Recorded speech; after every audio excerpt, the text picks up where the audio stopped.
नमस्कार, खाद्य मराठी या चॅनलवर आपले सर्वांचे स्वागत आहे।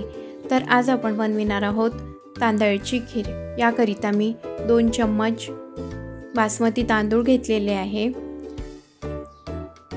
या ठिकाणी तुम्ही कोणतेही तांदूळ घेऊ शकता, पण अशा प्रकारे सुगंधित तांदूळ घेतले तर खीरेला अजून छान चव येते। यानंतर खीरेसाठी लागणारे साहित्य बघून घेऊया। या ठिकाणी मी खवलेला नारळ घेतलेला आहे अर्धी वाटी। यानंतर थोडी खसखस घेतलेली आहे, थोडे वेलची पूड घेतलेली आहे, अर्धी वाटी साखर घेतलेली आहे, तांदूळ स्वच्छ धुवून घेतलेले आहे आणि ड्रायफ्रूट्स घेतलेले आहे। तुम्ही या ठिकाणी आवडीप्रमाणे ड्रायफ्रूट्स घेऊ शकता। यानंतर थोडे केसर घेतलेले आहे। यानंतर आपण अर्धा लिटर दूध गरम करायला ठेवलेलं आहे। दूध गरम झालं की यामध्ये केसर टाकून घेऊया आणि कमी पॉवरवरती याला उकळेपर्यंत राहू देऊया। यानंतर एका पॅन मध्ये धुतलेले तांदूळ टाकलेले आहे आणि कमी पॉवरवरती हे छान परतून घेऊया। हे पूर्ण ड्राय होतपर्यंत आपल्याला याला परतून घ्यायचं आहे।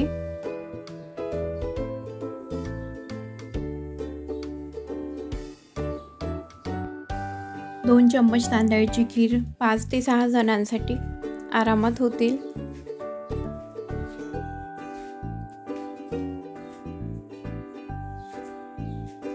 या ठिकाणी आपले तांदूळ झालेले आहे। यानंतर आपण याला मिक्सर मधून रवाळ असं फिरवून घेऊया।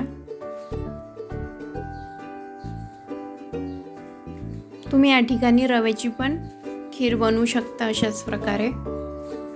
यानंतर एका पॅन मध्ये 2 चम्मच तूप घेतलेलं आहे।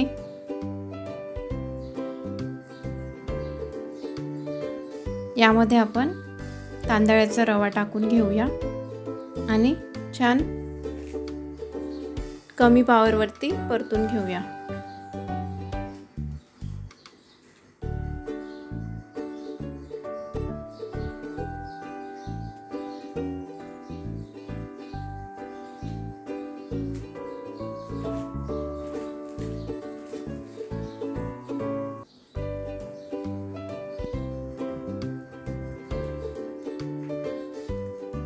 यानंतर यामध्ये आपण खसखस टाकून घेऊया। खसखसमुळे टेस्ट खूप छान येते खीरीची। याला पण छान आपण 2 मिनिट परतून घेऊया।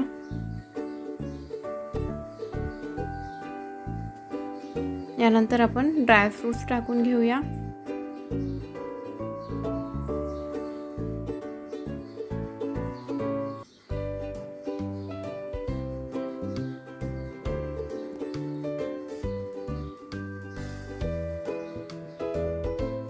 खीर जास्त बनवायची असेल तर दुधाचे प्रमाण थोडे जास्त वाढवू शकता। यानंतर यामध्ये आपण खवलेला नारळ टाकलेला आहे। या ठिकाणी तुम्ही सुकं खोबऱ्याचं किस पण टाकू शकता मिक्सर मध्ये फिरवलेला आणि याला छान 2 मिनिट परतून घेऊया कमी पॉवरवरती।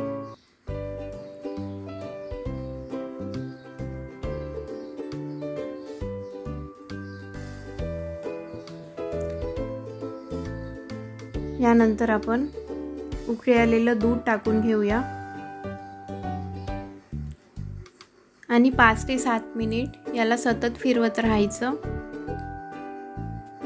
कंटिन्यू फिरवलं नाही तर तांदळाचे गडे होण्याची शक्यता असते किंवा तांदूळ खाली पण लागू शकते, त्यामुळे याला फिरवत राहायचं।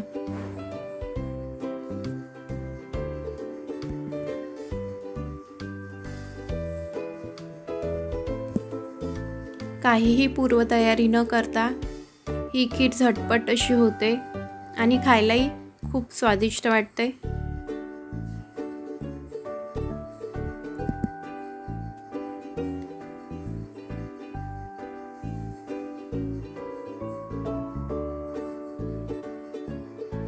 या ठिकाणी 5 ते 7 मिनिट आपण होऊ देऊया। या ठिकाणी तांदळाचा रवा शिजला आहे। यानंतरच आपण यामध्ये साखर टाकून घेऊया।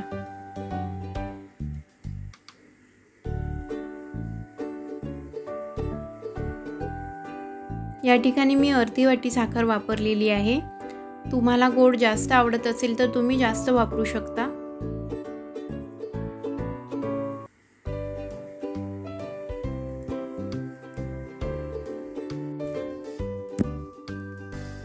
यानंतर याला आपण 2 मिनिट मोठ्या फ्लेमवरती होऊ देऊया। यावर झाकण झाकायचं नाही, त्यामुळे आपली खीर उतू जाण्याची शक्यता असते।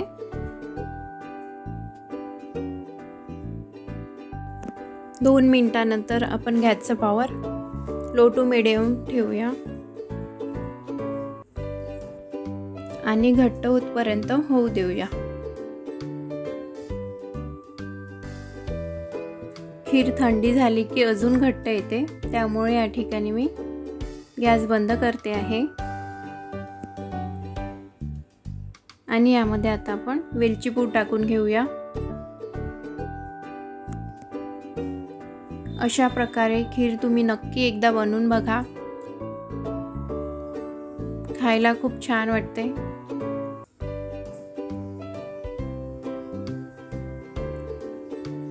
या ठिकाणी आपली खीर रेडी झालेली आहे। व्हिडिओ आवडला असेल तर लाईक करा, चॅनलला नक्की सबस्क्राईब करा आणि शेअर करा। धन्यवाद।